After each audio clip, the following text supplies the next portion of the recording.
Hey, what's up, friends? Welcome to my YouTube channel. This is my first YouTube video.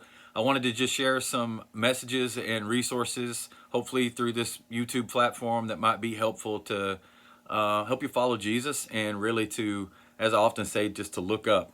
And, in Psalm 123:1, it says, "To you I lift my eyes, O you who are enthroned in the heavens."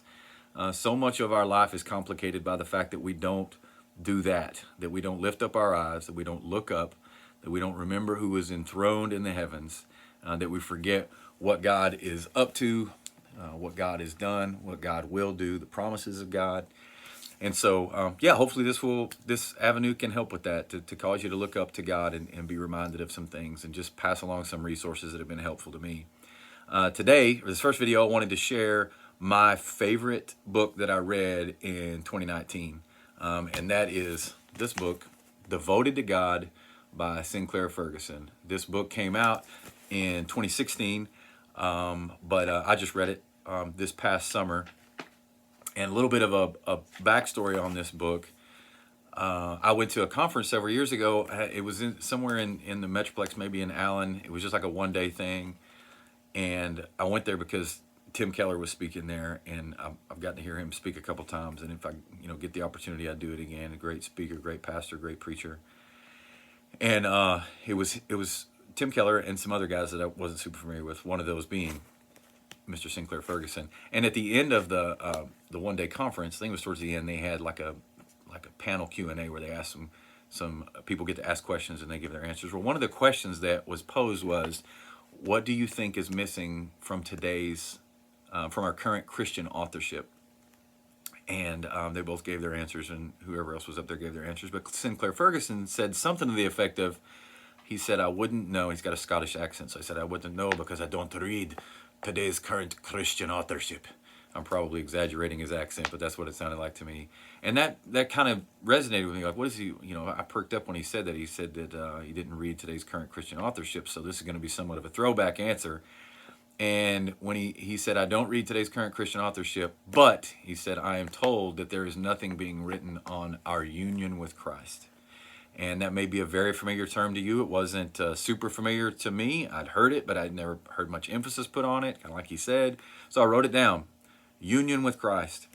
And then found out that, I don't know if it was around this same time that he released this book or what, but he wrote this book that has so much to do with our union with Christ. It says that this book, on the back, I'm just reading from the summary now, it says it provides what he describes as blueprints for sanctification, an orderly exposition of the central New Testament passages on holiness. Devoted to God thus builds a strong and reliable structural framework for practical Christian living. It stresses the foundational importance of fundamental issues such as union with Christ, and the rhythms of spiritual growth, the reality of spiritual conflict, and the role of God's law. This is a great book. It's not the easiest book in the world to read. It takes some time, and it is a serious read. It's not a, it's not the shallow end by any stretch of the imagination, but it is solid. I had the opportunity to read this in some time away. Well, I had some time away in the summer, so I could get up early before my family. It was on a family vacation, so I get up early before them and go and get some reading in. And I read it in just a few days, and I was very blessed to be able to have it. Actually, my brother-in-law sent me this book. I had a book of his, and he goes, "Hey, you still got that book?" And I said, "Yeah." And I said, I'll mail it back to you before I leave town. And I was talking about wanting this book, and he said, "Well, I got it." And he mailed it to me, and I got it right before I left for that vacation. I'm so glad I did.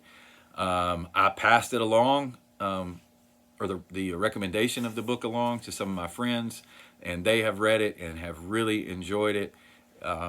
This book will help you understand what it means to follow Jesus and put some real practical stuff into your mind and in your heart, and will just expand your understanding of who God is, of what Christ has done for you, and how you can, like it said in the rhythms of spiritual growth. That's a very important thing. He talks about some of that stuff. So I'll let you read the book, but that's my favorite book. of 2019, and I'd love to know what yours is. If you have a book that has been especially meaningful to you in 2019, that's helped you to know Christ and follow Him more faithfully, I'd love to hear that. I hope this video has been helpful to you, and who knows, I may do some more in the future. Y'all let me know if this is helpful, and don't forget to look up.